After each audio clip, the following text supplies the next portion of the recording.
with AnnaMay and non-stop day. It's safe to say we'll have some fun today on Geek World Radio. Hey everyone, welcome to another episode of Geek World Radio. So here at Geek World, we love casting movies that we hear are coming out. Yes. So we heard that they are doing a Metal Gear Solid movie. Yeah! It is, it's a movie that's been in the works for a couple of years now. Yes, many years, yes. But now it seems that Avi Arad is attached, and Yes. so that means to us it is actually probably moving forward. Yeah, and Sony's going to make it, and they already announced it, so it looks like it's definitely going to happen. I mean, you know, there's a lot of new video game movies being made right now. Assassin's Creed they're working on, Mass Effect they're working on, Uncharted, of course, they're working on. So this is going to be one of many, and a well-deserving one, too. This is a great franchise that really deserves a movie treatment. So we decided for this episode that we are going to cast the Metal Gear Solid movie. I look pretty cool and like Solid Snake with this gun, huh? Yeah, I like rough and like cool, and I'm hiding my cigarettes in my stomach so they can't take them from me. And how did you get those cigarettes out, AnnaMay? You don't want to know. Oh, okay, don't want to know. But anyway, yes, this is a great game. 1998. I remember I owned this game in PlayStation. It was one of the first stealth games, and really the game that made stealth popular. Metal Gear Solid actually was not the first game of the franchise. It was actually the third game. There was the original Metal Gear that a lot of people played on the NES, and there was also Metal Gear 2 Solid Snake. But Metal Gear 3 is really the one that everyone really knows, and a lot of people feel like that's really the first one. And that's when they started with calling it Metal Gear Solid. Exactly, because Solid Snake, which, by the way, is not at all a totally porn name.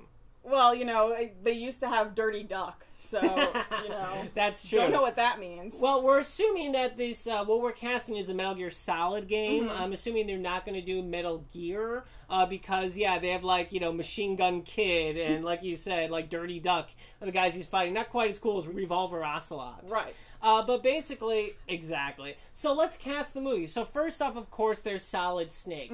Solid Snake was difficult, though, you know, because you go back and you look at the game, and, you know, he was not so old that you would get somebody in their, like, late 30s, 40s, but at the same time, he's not like a guy in his early 20s because he was, like, retired by the time that this started. Which is kind of funny when you actually look at the timeline. It seems that he retired, when he was, like, 25 or something? Yeah, well, maybe, you know, it's like when you're a member of Foxhound and you're expert infiltration, you know, maybe that stuff happens. Yeah, it all happened in 1 year, and then he retired. So we're figuring somebody at least in their probably early 30s in that area. So I think one of the first people we thought of for Solid Snake, and you thought of this AnnaMay. Yeah, Josh Holloway. Yes.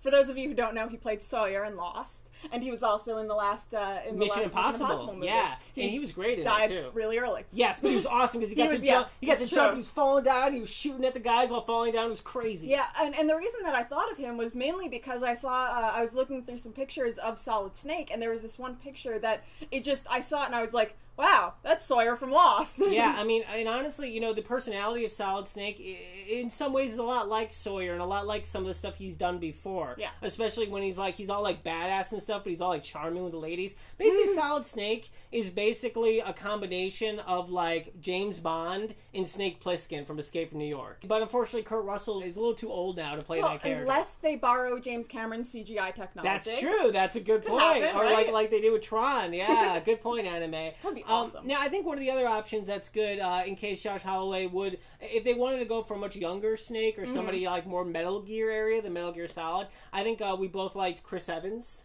You know, I like Chris Evans for just about anything at this point. And we know that he can carry his own movie from Captain America. And the other great thing about Chris Evans is he can be as jacked or not jacked as you want him. But normally he's jacked, which is pretty cool, right? But that's the thing, you know, Snake, he can't be a giant, like, Arnold-looking guy because he's all into, like, infiltration and stealth mode, so he can't be some big, bulky dude. Now that it's, you know, the 2010s, we no longer believe that people that are, you know, the size of Arnold can actually be stealthy. I mean, did any of you see The Marine? Like, that was ridiculous. And definitely that sort of old-school look of an action hero would not really go over well. Next up, let's talk about Revolver Ocelot. Revolver Ocelot is one of the major villains of the franchise. He's a really cool character, has a totally awesome name, and he's American, and he has like one of those old like guns from the old West that he like spins around all the time. You're good at that. Thank you. And he does all that stuff. No, I used to use it all the time as a kid. By the way, like, kids, I would just sit around doing this all the time. Oh, man. Don't do that. So back to Revolver Ocelot, I really think the guy who could play this role, who really not only is the proper age, because Revolver Ocelot's in his like 60s or so,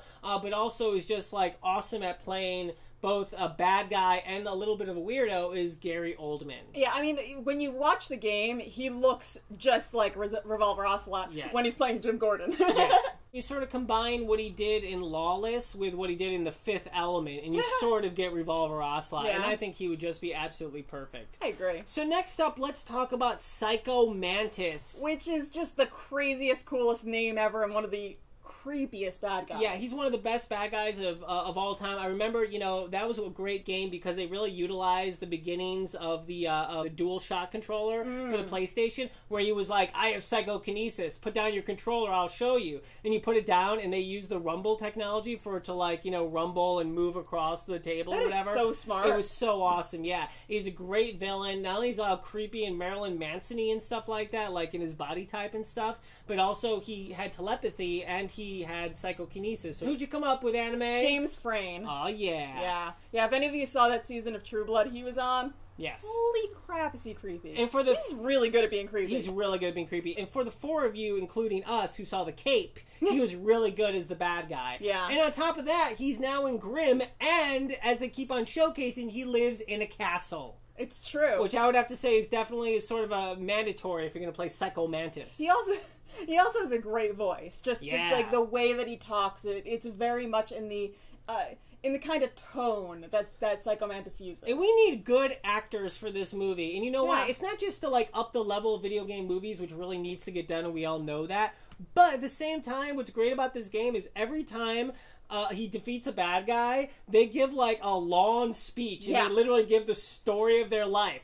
So you need someone who can lie there dying and totally give like a really long Shakespearean like monologue about their entire existence and what it means to be them and means to be a person in this realm. Well, because you need to know that to realize why it is that they're going to tell Snake what he needs to know. Which, exactly. It's like, wait, I thought you were the bad guy. I'm not going to tell him, but okay, sure. What are you going to do? Good thing. Now that you've told me your whole story, I get it. Exactly. And I think James Frain could totally do that. I agree. So next up, let's go to Meryl. Now, Meryl is the main female protagonist in this. She's sort of the love interest to Solid Snake. She's also the niece of his commander, I guess? And also on top of that, she's also like a rookie, and so she's sort of like, she's not all cool and like badass like Solid Snake. Yeah, she's gonna pretend she's not a rookie, and she's gonna be like, no, I'm not a rookie, but she's obviously a rookie. Now this one we came up with pretty quickly because, I was like, there's all kinds of girls that do these action roles and blah, blah, blah, and AnnaMay was just like, came up with someone perfect. Yeah, it's just like Lindsay Fonseca. I mean, we've seen her do it. Why not? Exactly. She's awesome. She's done it before in Nikita. She's great in Nikita. She totally would be awesome for this character. And frankly, the character sort of has those issues that a lot of female characters have in a lot of video games where she's a little one-sided. So I think she could definitely help to bring a little more to it. Yeah, make it a little more sophisticated than Snake! Well, she starts Why didn't off... you do that, by the way? I have to be the one who does it. So next up, we are going to talk about Vulcan Raven. Now, Vulcan Raven... Just let me just cut in for a second. Okay. These are the greatest names ever. They are. I mean, really? Like, how many times in a movie do you get to cast names that good? I have to agree. Now, Vulcan Raven is a Native American character, and he's also a shaman with supernatural powers. But actually, he's a giant jacked guy with tattoos all over himself, including one on his face of a raven. And on top of that, he carries, like, a gigantic Gatling gun that's from an F-16. Yeah, it's stupid. Like, it's just ridiculous. And so basically, we need one of these guys, like, who looks like they're, like, Arnold from the 80s or whatever. We need a big, giant guy, and preferably somebody who has sort of a darker skin tone that could, play like a Native American character. Now, we know what the easy choice is. Yeah, the easy choice is The Rock. Yes. That's kind of the obvious choice, because, we've seen him be that kind of role. And he's giant and all that stuff. But the choice that we decided on, which we think maybe would even be a little better, is Jason Momoa. Yeah. Now, for all of you guys who watch Game of Thrones, he was Khal Drogo. He was totally awesome. Yeah. And I think he would be perfect for a role role like hopefully this. none of you saw Conan. Conan, yes, we did. in the theaters. Yeah, he wasn't the problem with it. No. He really wasn't. It was everything else. That movie even had boobies, and it still didn't matter. It was terrible. Yeah. So we think Jason Momoa would be perfect, and on top of that, I really hope he can give a big speech while being eaten to death by ravens. That'd be good. That would be totally awesome. And this time he'd be able to give that big speech in English. In English, yes, rather exactly. than whatever that made-up language George R.R. Martin, made. Okay, so next up, we have a really difficult one, and that's Sniper Wolf. Yes. Now, Sniper Wolf is a totally difficult one to come up with because... she's super sexy, but also super deadly. Yeah. And the thing is, I had a real tough time. I actually came up with 3 different ladies to play Sniper Wolf because I think that, there's no idea really of what age she is. Mm-hmm. All I know is that she's blonde and she's a Kurd, so she has sort of a Russian-y sort of accent. So, I think one of the first people that I wanted to put out there for this character was Abby Cornish. I really liked her in some of the things I've seen, especially Sucker Punch of all things. Yes, I liked a part of that. Yes. I think that, she's really, not only is she really good looking, but I think she's really good at playing sort of a bad girl. Mm-hmm. I think one of the other people we thought would be really good is Malin Ackerman. Yeah. Malin Ackerman, not only was she great in things like Watchmen, but also I love her in Children's Hospital. She is so funny. Oh my god. She's just really good. And she's pretty mean in that too, which I think is also kind of funny because it would work. And also she's Swedish, so I think it would be easier for her to do a sort of Eastern European accent. Yeah. She could be like fierce, Exactly. Okay, so next up we have Otacon, who of course is their resident geek. Yes, he's the guy who came up with the Metal Gear machine. He also decided that his nickname should be Otacon as a combination of otaku convention. Like really.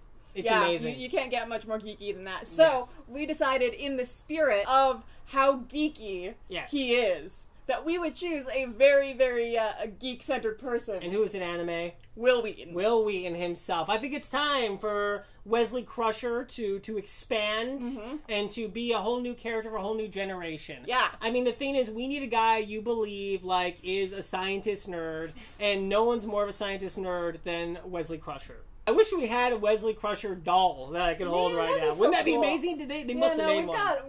We have a Picard.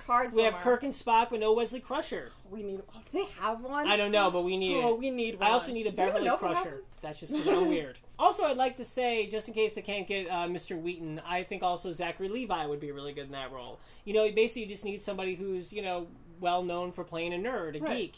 And those anyone guys from The Big Bang Theory, Exactly. I mean, this is a guy, who basically, said, "Are you with them?"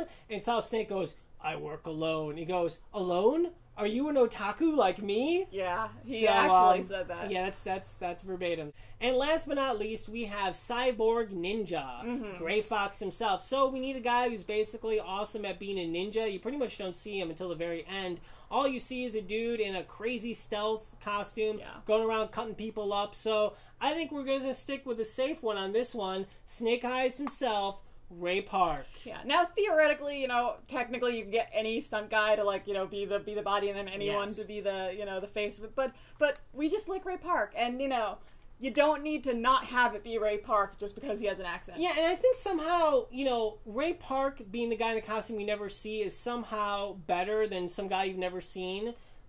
Because we all expect him as his character now, because he was Darth Maul, because he's been Snake Eyes, because he was Toad, people know who he is and stuff, and so I think it would make sense. It would be cool to have Snake Eyes, be, and you can just basically do a Snake Eyes thing. Yeah. So it works out perfectly. So as you probably can tell, we are not casting Liquid Snake, and those of you who are familiar with the Metal Gear Solid movie, or with the Metal Gear Solid game, you know why. Yeah. For the rest of you, we're not going to ruin it. Exactly. Okay, so that's it for the casting of the Metal Gear Solid movie. We can't wait for it to come out. It's going to be totally awesome. It's going to be a great franchise. And Avi Arad, I mean, come on. He's produced almost every awesome Marvel movie / comic book movie ever. Yeah. So he couldn't be a more perfect guy. Well, now it's time to eat with AnnaMay. Non-stop day. It's safe to say we'll have some fun today on Geek World Radio.